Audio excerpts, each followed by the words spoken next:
I think we call it democratic and participatory evaluation.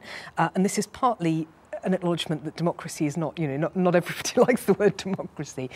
We had Helen Simon speaking at one of our events, and she talked quite powerfully about how it is, although she sees herself as a democratic evaluator, it is a turn-off in certain contexts. You can't easily do democratic evaluation in Ethiopia because people like the underlying principles, but they're very suspicious of the name. It feels like a Western imposition.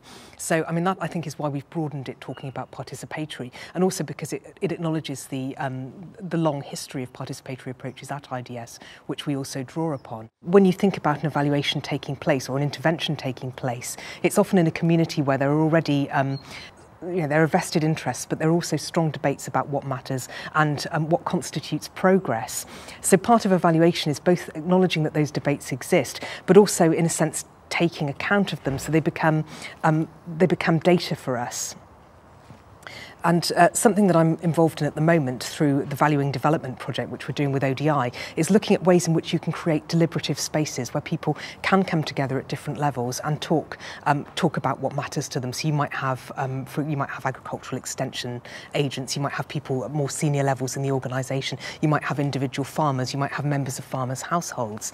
And to some extent, it's possible to create spaces where all these people can come together and debate, but it's also extremely difficult because you can end up with things that are essentially set pieces where people are sort of performing the happy community in order to secure resources, but you don't really have a chance to explore some quite fundamental cleavages within communities. So I think that's also a role for, alongside evaluation, sustained qualitative and ethnographic research.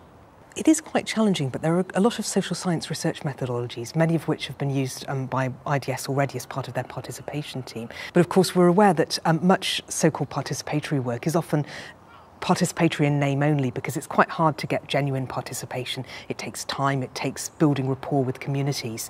And there are often some power dynamics that maybe research and evaluation doesn't properly take into account. So our particular interest is what kinds of methodologies will produce evidence that will be considered rigorous by common standards, because evidence, rigour are very important, but will also give a whole range of people within the community an opportunity to debate and discuss things that matter to them.